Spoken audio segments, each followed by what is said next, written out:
Instruments. Optical instruments में basically as far as CBSE is concern तो हमारे लिए दो ही है, माइक्रोस्कोप और टेलीस्कोप।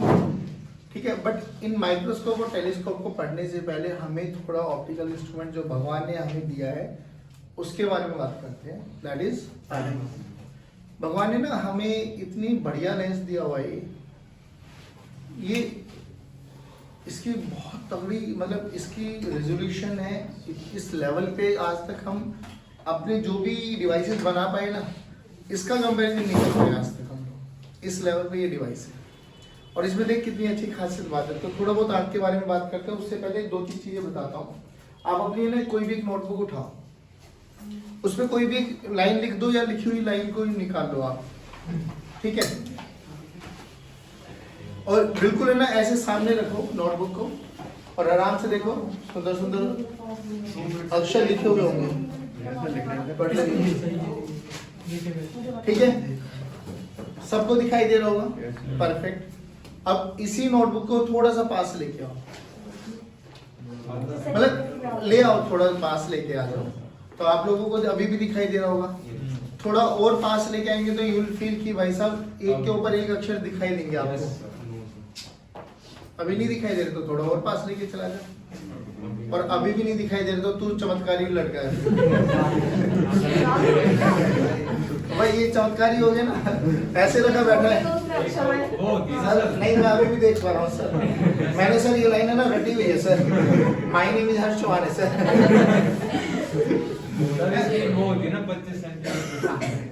अब सुनो, now point to be noted. पहली बात कि जब भी आप ये देख रहे थे तो यू विल फील कि सब बच्चों के लिए अलग अलग एक डिस्टेंस आया होगा। इट इज नॉट नेसेसरी कि अगर मैं 10 सेंटीमीटर 15 सेंटीमीटर 20 सेंटीमीटर पर ही देख पा रहा हूँ तो हर एक बच्चा मेरी तरह 20 या 25 पे या 30 पे देख पाएगा। सबका वेरी करता चला जाता है, बिग डील, कोई बड़ी बात नहीं।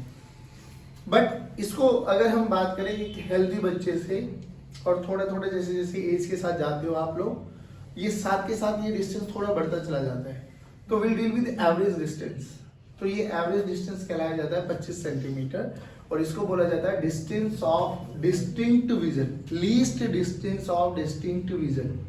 डिस्टिंक्ट का मतलब होता है अलग अलग, कि कम से कम वो कितना डिस्टेंस है जहां आप लोग उस सब को चीजों को बहुत आराम से पढ़ पाए, उसके बाद कितना भी लेके चले जाओ, लेकिन उससे पास लेके आएंगे तो अक्षर एक के ऊपर एक दिखता हुआ दिखाई देगा, हमारी आंखों पे स्ट्रेन आता हुआ दिखाई देगा, वी कैन नॉट मतलब फील लाइक गुड कि हमें पढ़ना आता है या सही पढ़ पा रहे हैं। तो वो डिस्टेंस यहाँ पे बोला गया 25 सेंटीमीटर का। बेटा ये कुछ कुछ पैरामीटर्स है जो हमें अभी जरूरत पड़ने वाली है। 25 सेंटीमीटर। अच्छा, एक चीज और, अब जो भगवान ने हमें आंख दी है भाई, ये आंख में एक रिजोल्विंग पावर होती है। रिजोल्विंग पावर क्या होती है? ये कितनी चीजें? एक है, दो है? मैं तो दो लग रहा है, मतलब ये कितनी उंगली है? दो। अच्छा ये होती है, अच्छा ये दो नहीं होती, एक है ना ये पहले कह रहा हूँ सस्ता नशा मत किया। पैसे नहीं है, भटूरे नशे मत किया कर। अरे ये नशे का मतलब ड्रग्स नहीं होता बाबू, ये लस्सी पी के नशा कर लेते हैं, बहुत ही सस्ता है। 5-5 रुपए में लस्सी पीते रहते हैं और नशा हो गया सर, नशा हो गया, चलो लीव इट। इधर देखो, ये कितने मार्क है? दो। अभी दिख पा रहा है आपको? सोच के देखो, अगर 15 से 20 कदम 25 कदम आपको दूर भेज दिया जाए तो शायद आप इनको डिफरेंशिएट करना मुश्किल हो जाए। आपको बस इतना फील हो सकता है कि कुछ तो हाथ में है लाल सफेद, पता नहीं वो एक या दो है या तीन है ना? हाँ एग्जैक्टली होता है ये। इनको बोलते हैं हम रिजोल्विंग, कि रिजोल्व कर पाना है, वो एक है दो है व्हाटएवर कुछ भी है। आंखों के लिए ना सर, रिजोल्व करने के लिए किसी भी ऑब्जेक्ट को अच्छा दिखाई देने के लिए वो ऑब्जेक्ट आंख पर 1 मिनट का एंगल बनना चाहिए, मिनिमम 1 मिनट का एंगल। हाँ, अब देखो, अब आंखों की कंस्ट्रेंट आ गई है दो। क्या कंस्ट्रेंट आई है? एक तो 1 मिनट का एंगल बनना चाहिए, दूसरा कम से कम 25 पे होना चाहिए। 25 हमने एक एवरेज माना है, कोई ऐसा भी हो सकता है किसी बच्चे के लिए वो 15 भी आ सकता है, किसी के लिए वो 30 भी जा सकता है। तो वी आर नॉट डीलिंग कि भाई एक एक बंदे के लिए, हम तो एवरेज के बारे में बात कर रहे हैं कि एक हेल्दी ह्यूमन आई के लिए 25 सेंटीमीटर इज सफिशिएंट डिस्टेंस कि वो आराम से पढ़ सकता है। क्या क्या कंस्ट्रेंट आया? 25 और 1 मिनट का एंगल होना चाहिए। अब सोच, अब बच्चे ने बोला कि चलो सर ये रहा 25 सेंटीमीटर, बार बार 25 सेंटीमीटर ना लिख के मैं डी लिखूंगा, बच्चों समझ लेना। यहां पर एक ऑब्जेक्ट रखा हुआ है ए और बी, और ये हमारी बहुत सुंदर सी आंख। एंगल बनाओ तो इसके बेस को ज्वाइन कर दो आंख पे और टिप को ज्वाइन कर दो। ये जो एंगल बना ये 1 मिनट होना चाहिए।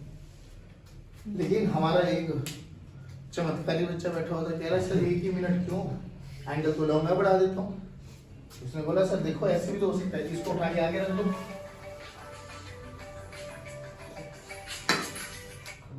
हाँ चलो इसको उठा के आगे रख दो, रख दिया। तुम्हें नहीं लगता एंगल बढ़ गया बच्चों? तो यहाँ और अच्छा दिखाई देना चाहिए, बट एंगल तो बढ़ गया है सर। दिक्कत क्या हो गई?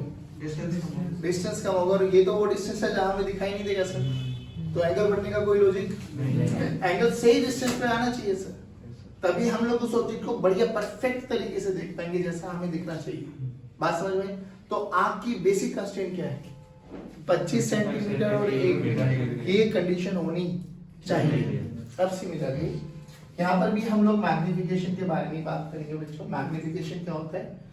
याद करो, मैग्निफिकेशन का जनरल फॉर्मूला बताया था dimension of image by dimension of object. वहां पे हम लोगों ने लीनियर मैग्निफिकेशन पढ़ी थी, v by u is equals to hi by ho, याद आया? Minus v by u equals to hi by ho। यहाँ पर हम क्या पढ़ेंगे बच्चों? यहाँ पर बात करेंगे हम एंगुलर मैग्निफिकेशन की। सारे बोलो। अभी एंगुलर मैग्निफिकेशन क्या हुआ सर? कि एंगल सबटेंडेड बाय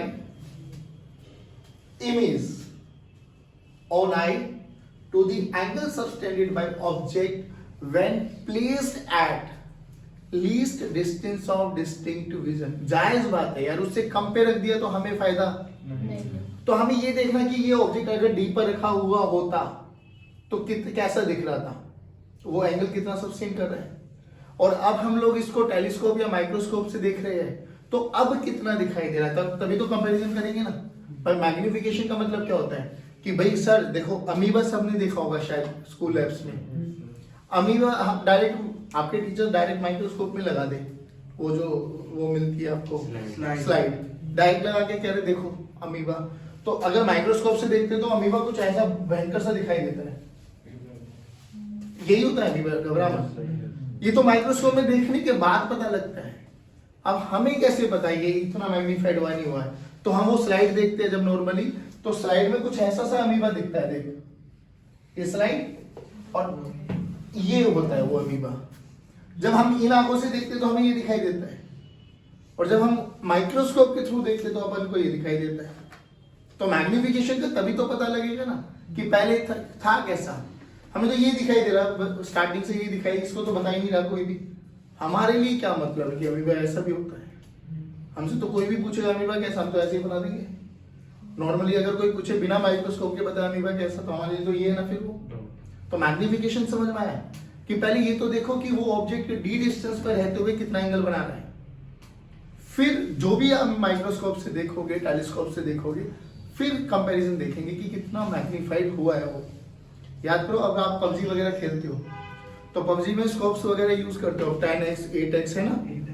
हाँ समझ गया, व्हाटएवर जो भी है। 8x का समझ में आया क्या होता है? वो उतना मैग्नीफाइड करके उसको देता है। तो सिमिलरली ऐसे ही हमारे लेंसेज की मैग्निफिकेशन है। ये समझ में आ गया? आप सुनो, तो यहां पर क्या हुआ बच्चों हमारे लिए? मैग्निफिकेशन क्या हुआ बच्चों? Angle subtended by image on naked eyes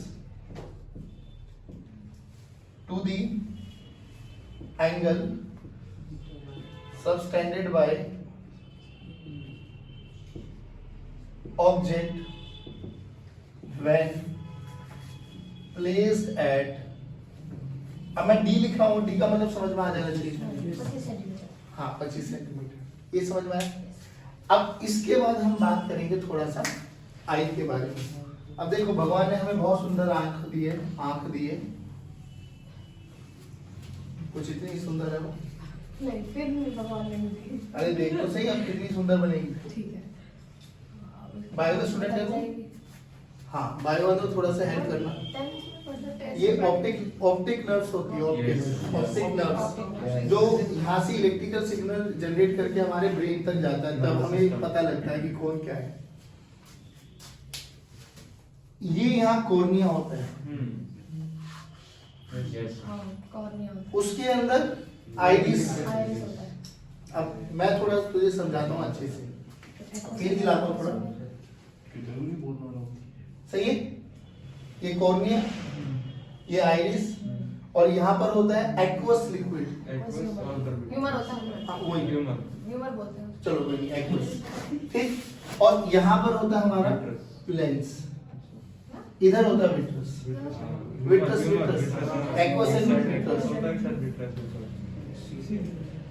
These are ciliary muscles, capillary, these are ciliary muscles, ठीक है? ये रेटिना होता है हमारा, ठीक है? और यहाँ से हमारी ऑप्टिक्स नर्व्स होते हैं, this is retina. Blind spot भी तो होता है। बस बस बस, हमारे इतने काम में इतने याद रखते हैं। मछली वाला। हाँ एक बहुत बड़ी सुंदर लगी है। अब देखो, अब थोड़ा इसके बारे में चर्चा करते हैं सर। देखो सिंपल सी बात है, ये जो ओपनिंग होती है ये वही ओपनिंग होती है, सडनली लाइट चली जाए हम तो हम एक दूसरे को आइडेंटिफाई करने में, देखने में थोड़ा टाइम लगता है, it will take some time. Pupil contract और सारा रीजन ये आइरिस की करती है, ये इंटेंसिटी को कम या ज्यादा करती है डिपेंडिंग अपॉन कि हम कहाँ पर खड़े हैं। धूप में खड़े हो जाएंगे तो इसकी जो ये ओपनिंग है बहुत छोटी सी हो जाएगी, और अगर अंधेरे में आ जाते तो ये धीरे धीरे धीरे धीरे, तो जितना छोटे से बड़े होने में समय लगता है ना, ये वही समय होता है जब हम मतलब उजाले से अंधेरे की तरफ आते तो we can not imagine, we can not see anything. तो धीरे धीरे धीरे धीरे it will take some time. बात समझ में आ गई? ये अपना बहुत प्यारा सा लेंस कॉन्वेक्स। अब सुनो, अब जब आंख में, आंख को आंख से देखते हैं, आंख के लिए क्या चीज लगातार चेंज होती रहती है? ऑब्जेक्ट। कभी मैं इसको देख रहा हूँ, कभी इसको देख रहा हूँ, कभी उसको देख रहा हूँ, कभी उसको देख रहा हूँ, कभी बोतल को देख रहा हूँ, कभी किसी, लगातार क्या चीज चेंज हो रही है हमारा? यू चेंज हो रहा है सर, ध्यान रखना इसका। बट इस आई के चक्कर में ना एक चीज परफेक्ट है, क्या? कि जो इमेज बनेगी ना सर, उसके लिए तो यही रेटिना आपके लिए, यानी यहाँ से यहाँ तक की दूरी, यहाँ से यहाँ तक के बीच की दूरी हमेशा क्या रहेगी? यानी इमेज का डिस्टेंस हमेशा क्या रहेगा? लेकिन कौन लगातार चेंज हो रहा है? अब एक बात बताओ सर, अगर लेंस है, लेंस का फॉर्मूला बोलो, 1/v माइनस 1/u। सोच के देखो क्या चीज फिक्स है?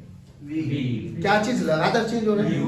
तो अगर u लगातार चेंज हो रहा है, v को फिक्स रखना है, तो और किस चीज में लगातार चेंज आना चाहिए? और फोकल लेंथ को चेंज करने का तरीका बताओ। अबे फोकल लेंथ सिलेरी मसल्स तो करेगी। इधर देखो, f का फॉर्मूला बोलो, mu minus 1/r1 minus 1/r2। मान लो ये इक्विकॉन्वेक्स है, तो r1 r2, इधर वाला रेडियस पॉजिटिव, इधर वाला नेगेटिव। फॉर्मूला रखो, 1/f mu माइनस 1 2/r। ध्यान से फॉर्मूले को एनालाइज कर। तुझे नहीं लगता म्यू कभी चेंज होगा नहीं, 1 कभी चेंज होगा नहीं, 2 चेंज होगा नहीं, तो क्या f is directly proportional to r? अब जो कि लेंस फॉर्मूला अपन लोगों ने बोला कि 1/v minus 1/u is equal to 1/r, और आपने बोला कि यहाँ से यहाँ तक की दूरी जो v है, यानी इमेज का डिस्टेंस है, ये विट्रस फेमर था, ये भी इमेज का डिस्टेंस है, तो इमेज का डिस्टेंस हमेशा कांस्टेंट रहेगा आपके केस में। अगर v कांस्टेंट रहेगा सर, u लगातार चेंज होगा, क्योंकि कभी मैं किसी ऑब्जेक्ट को देख रहा हूँ, कभी किसी ऑब्जेक्ट को देख रहा हूँ। तो अगर u लगातार चेंज होगा तो क्या f भी लगातार चेंज होना पड़ेगा, क्योंकि 1/v क्या हो, हमेशा क्या लेके आना है? कांस्टेंट। तो f को चेंज होना है, तो f को चेंज करने के लिए क्या रेडियस को चेंज करना पड़ेगा? अब मुझे एक बात बता दो जल्दी जल्दी, एक कंडीशन ये है और एक कंडीशन ये है, दोनों को एनालाइज करो। किस केस में रेडियस ज्यादा है? हाँ, याद रखो जो कर्वनेस होती है, curveness is inversely proportional to radius of curvature. जितना ज्यादा कर्व होगा उतना ही कम रेडियस जितना कम कर्व होगा उतना ही ज्यादा ये ध्यान रखना बच्चों की जो कर्वनेस है वो inversely proportional to radius of curvature है। सोचिए देखिए, अगर मुझे एफ को बढ़ाना है, यानी मुझे रेडियस को बढ़ाना है, रेडियस को बढ़ाना है, तो जो सिलेरी जो लेंस होगा, लेंस इधर देखना, लेंस ऐसे है नॉर्मली, हाँ, तो लेंस को कॉन्ट्रैक्ट होना पड़ेगा या एक्सपैंड होना पड़ेगा? देखो ना, देखो देखो देखो, बहुत सिंपल सी बात सुनो। अगर एफ को बढ़ाना है तो आर को बढ़ाना है, एफ को कम करना है तो आर को कम करना है, क्योंकि F is directly proportional to R है। सुनो एक सेकंड रुको, अगर मुझे एफ को बढ़ाना है, लेट अस सपोज एफ को बढ़ाना चाहता हूं, तो आर को क्या करना पड़ेगा? बढ़ना पड़ेगा। आर किस केस में ज्यादा होगा? सुन आराम से, नॉर्मल ये है, ये आर या ये आर? हाँ, आर को बढ़ाना है ना, ठीक है हाँ। तो कर्वनेस कम होनी चाहिए, ज्यादा होनी चाहिए? कम। तो ये है कर्वनेस या ये है कम? तो लेंस इनिशियली ऐसे था, जैसे ही दिखाई दिया कि भाई आपको बढ़ाना है तो आंखों ने बड़ा रिलैक्स हो गई, देख। अब उसको लगा कि अब कम करना है। किस कंडीशन में आंखों पर ज्यादा स्ट्रेस पड़ता है? दबाने वाली में या रिलैक्स रहने वाली में? ध्यान से सुनो, ये दबाने का काम और रिलैक्स करने का बेसिकली कॉन्ट्रैक्ट या एक्सपेंड का काम करते हैं सिलेरी मसल्स। जो मसल्स है भाई उम्र के साथ साथ कमजोर होती जाती है, तो ये अपना काम ढंग से नहीं करते तो चश्मा लग जाता है। बात समझ में आ रही है? वेरी गुड, बहुत सुंदर। बात समझ में आ रही तुम्हें? इधर भाई साहब 2 मिनट सुन लो आराम से, अच्छा लेक्चर है इसलिए कह रहा हूँ, बहुत प्यार से समझ इसको। तो हमने क्या बोला कि भाई सिंपल सी फंडा आ गया सर। अगर x देखो, अब यहाँ पे ध्यान रखो, ये दूरी मान लो x ऑब्जेक्ट है बाबा, ऑब्जेक्ट लगातार चेंज होगा, तो देख सोच के देख, 1/v को फिक्स रखना है, minus minus 1/x, this is equals to 1/f। Formula बनानी बनाई। अगर मुझे x को बढ़ाना है सर, तो f के बारे में क्या ख्याल है? बढ़ाना पड़ेगा। अगर x को बढ़ाना है, यानी ऑब्जेक्ट अगर मेरी आंख से दूर जा रहा है, दूर जा रहा है, तो f को बढ़ाओ सर। f को बढ़ाना है तो r को बढ़ाना पड़ेगा। तो आईज कैसी रहेंगी? स्ट्रेस में रहेगी या रिलैक्स रहेंगी? स्ट्रेस या रिलैक्स? तो सिंपल सी बात भी है मेरे दोस्त, पास की चीज को देख और इंफिनिटी पे दूर की चीज को देख। चंदा मामा को देखते हुए कभी भी तुझे आंखों में स्ट्रेस नहीं होता? हाँ, सुबह सुबह सूरज को देखना स्टार्ट कर दे तो बात अलग है ना? कैसा? नहीं नहीं, सूरज को देखता हूँ डेली तो आंखों पे पता लगता है, नहीं भाई वो एक अलग उसकी इंटेंसिटी का पैटर्न अलग है। बट दूर की चीजों को देखने में कभी भी आंखों पे स्ट्रेस नहीं पड़ता। किसी को भी इमेजिन कर लेना, नीचे से निकलती दूर की किसी भी चीज को देखो और ध्यान से देख, हकीकत समझ में आ जाती है। दूर से देखने वाली चीज हमेशा सुहानी, हाँ सुहानी लगती है ना। हु इज दिस सुहानी? अब सोच, देखने पे रिलैक्स होती है। x को पास से लेके आओ, x को पास से लेके आओ, x को कम करो, f कम, r कम, तो आंखें कॉन्ट्रैक्ट करेंगी, सिलेरी मसल्स दबाएंगी तो स्ट्रेस में रहेंगी। पहले इतना बताओ, इतना समझ में आएगा? ये सारा खेल था हमारा इस आंख का। आंख का दूरी का स्टेट याद रखना, क्या क्या बोलो? 25 1 मिनट का भी कोई जरूरत पड़ेगी नहीं, बट ये मान के चलना कि 25 सेंटीमीटर पे हम लोगों को सही दिखाई देता है। दूसरी बात, हमारे फोकस को चेंज करने का काम सिलेरी मसल्स करती है, ठीक है? कम करना है ज्यादा करना, वो ऑटोमेटिकली इतनी सेंस कर लेती है कि कहाँ करना है कि हमें इमेज परफेक्ट दिखाई दे। अब यहाँ पर आते हैं ऑप्टिकल इंस्ट्रूमेंट में। सबसे पहला इंस्ट्रूमेंट जिसको हम बोलते हैं सिंपल माइक्रोस्कोप। सिंपल माइक्रोस्कोप कह लो या उसको मैग्नीफाइंग ग्लास कह लो। मैग्नीफाइंग ग्लास वही दया दरवाजा तोड़, वो एक लेंस लेते हैं, कोई भी चीज करते हैं ना, या कभी किसी बाबा जी के पास गए हो हस्त रेखा दिखाने के लिए, बच्चा आपके भाग्य में तो बहुत मेहनत है, वो लेंस का यूज करते हैं छोटी छोटी चीजों को बड़ा बड़ा देखने के लिए। तो बेसिकली वो मैग्नीफाइंग ग्लास, उसी को हम सिंपल माइक्रोस्कोप कहते हैं। चर्चा करते हैं उसके बारे में, और वो बहुत इंपॉर्टेंट रोल में आने वाला है चाहे आप माइक्रोस्कोप के बारे में बात करो, चाहे आप टेलीस्कोप के बारे में बात करो। क्या यहाँ तक भेजे में बात समझ में आई? पक्की बात, जल्दी में करो। तो अभी पहला डिवाइस पढ़ेंगे हम सिंपल माइक्रोस्कोप, और इसको हम बोलते हैं मैग्नीफाइंग ग्लास। देखो बड़ी सिंपलिसिटी के साथ पढ़ाई करो। मैग्नीफाइंग ग्लास कब हमें मैग्नीफाइंग चीजें देता है? एक ही कंडीशन होती है, जब ऑब्जेक्ट कहाँ पे रखा होता है, बिटवीन एफ एंड ओ। अब सुनो, मान लो ये मेरे पास एक लेंस और ये हम लोगों ने उसकी ऑप्टिकल एक्सिस बनाई बच्चों, दिस इज ऑप्टिकल सेंटर। अब इसका फोकस हमें सिलेक्ट करना है, मान लो ये फोकस है, ठीक है, थोड़ा मार्किंग के साथ कर लेना, ठीक ठाक डायग्राम बन जाता है हमारे पास। 2f f f 2f। इसमें अब वही केसेस है, इंफिनिटी पे रखेंगे तो इधर बनेगी फोकस पे, बियॉन्ड 2f रखेंगे तो इधर बनेगी, between f and 2f, eight 2f रखेंगे तो eight 2f, between f and 2f रखेंगे तो बियॉन्ड 2f, और एट f रखेंगे तो इंफिनिटी।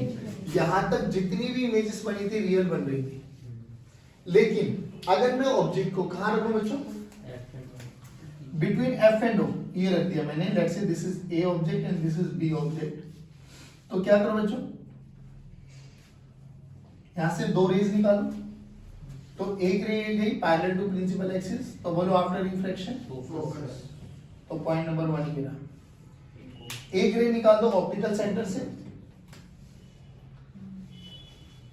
ठीक है, तो देखो ये दोनों रेज नहीं पैरेलल नहीं है बच्चों, डाइवर्ज होती हुई दिखाई देंगी आपको, तो ये तो पक्की वाले इधर इमेज नहीं बनने वाली। तो नाउ क्या करें,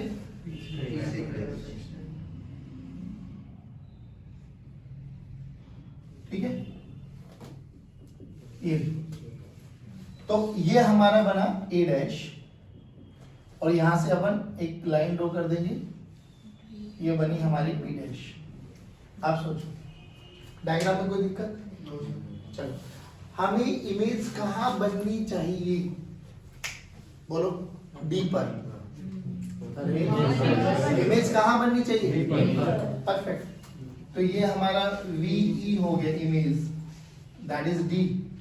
ये हमारा यू हो गया बच्चों ऑब्जेक्ट। चलिए अभी के लिए यू को एक्स मान लेते हैं ना, यू को एक्स मान लेंगे अभी के लिए, कोई दिक्कत? चलो अब एक बार बताओ, अपन लोगों को बात करनी है मैग्निफिकेशन के लिए। मैग्निफिकेशन का फॉर्मूला बोल अभी प्राची बोलेगी, angle subtended by image to the angle subtended by object when object is placed at D। यानी अगर हम बात करें angle subtended by image, angle by image to the angle by object, हाँ एट डी।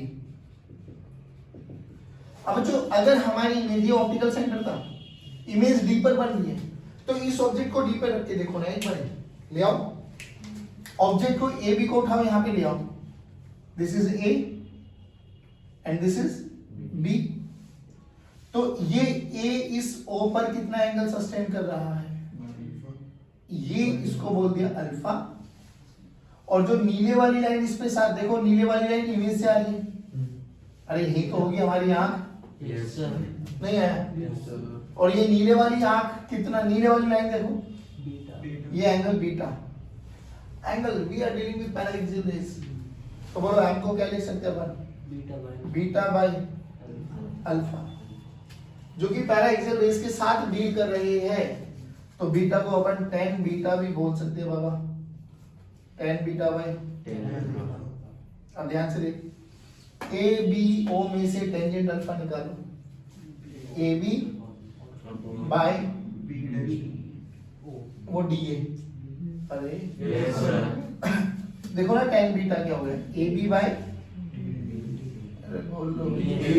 चलो आ जाओ। तो टेंजेंट अल्फा कितना आ गया बच्चों, tan alpha is nothing but A B by D. Similarly A B O, tan beta निकालो, tan beta बोलो A B by x, अरे यही तो बीटा है बाबा, तो ये तो एंगल थ्रू आउट सेम रहेगा ना, तो A B by X divide करो, तो A B by X divided by A B by D, D by X, तो डी बाय एक्स। आराम से सुन, ये मेरा मैग्निफिकेशन आ गया D by X. Lens formula लगाओ, लेंस फॉर्मूला क्या कहते हैं बाबा? 1 by b minus 1 by u, 1 by b minus 1 by u, this is equal to, अभी देखो इधर है जो कि आपकी इंसिडेंट इस डायरेक्शन में जा रही थी, तो ये पॉजिटिव और ये नहीं है, d भी नेगेटिव है, x भी नेगेटिव है, तो बोलो 1 by minus d minus minus 1 by x, this is equal to convex lens है, तो अपन की फोकल लेंथ हमेशा पॉजिटिव रहेगी। रखो बच्चों, तो यहाँ से 1 by x का फॉर्मूला निकालो, 1 by f, d उधर जाके पॉजिटिव हो जाएगा, प्लस 1 by d, नहीं है? अभी अभी अपन लोगों ने क्या देखा, मैग्निफिकेशन क्या होती है, d by x, यहाँ पे क्या आ गया 1 by x, मुझे तो d by x की टर्म्स में चाहिए, तो बोलो क्या करो, d से मल्टीप्लाई कर दो दोनों तरफ, तो यहाँ पे फॉर्मूला क्या बनता हुआ दिखाई देगा आपको, d by x d by x plus 1, and this is your magnification। और magnification का फॉर्मूला देखो क्या है बच्चों, m this is equals to 1 plus d by f। Done भाई? अब सुनो, ये कब मैग्निफिकेशन है, आराम से सुनना, और इसकी इंपॉर्टेंस क्यों आएगी अभी वो जरूरी है। ये जब है जब मैग्निफिकेशन हम लोगों को फाइनल इमेज डी पर चाहिए होती है, डी पर चाहिए, तो ऑब्जेक्ट कहां पर होना चाहिए, बिटवीन एफ एंड ओ। तो मैग्निफिकेशन का फॉर्मूला बोलो 1 प्लस डी बाय एफ, दोबारा बोलो 1 प्लस डी बाय एफ। कब यूज होगी, जब हमें फाइनल इमेज कहां चाहिए होगी, डी, और तब इमेज कहां पर होगा, मतलब ऑब्जेक्ट कहां पर होगा, कंडीशन समझ में आई? इसका एक केस और देखो, सेकंड केस, कि अगर हमें चाहिए कि इंफिनिटी पे इमेज चाहिए, तो ऑब्जेक्ट कहां पर होना चाहिए, फोकस कहां होना चाहिए, इधर देखो, मान लीजिए आपका वही लेंस, ये ऑप्टिकल एक्सिस, ये हो, चलो f to f to f रखो बच्चों, यहाँ पे this is a and this is b, तो दो रेज निकालो, बोलो पहली रे पैरेलल, तो कहां से जाएगी, फोकस,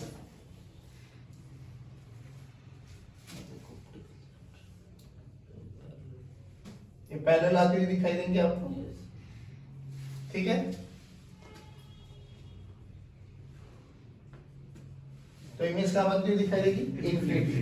तो ये तो पक्की बात है, v इंफिनिटी पे बना, और ये भी पक्की बात है, यहाँ पे u किसके बराबर है, f। नहीं आया बच्चों? तो फॉर्मूला लगाओ, lens formula 1 by v minus 1 by v equals to, तो 1 by इंफिनिटी माइनस 1 by, इधर अभी के लिए मान लो ये x है, तो minus x, this is equals to 1 by f, तो 1 by x किसके बराबर हो गया, हमें क्या चाहिए, मैग्निफिकेशन। मैग्निफिकेशन का फॉर्मूला बोलो 1 प्लस डी बाय रखो यहाँ पे D by X, this is equals to D by, नहीं आया बच्चों? अरे बोल भाई, ये मैग्निफिकेशन आ गया।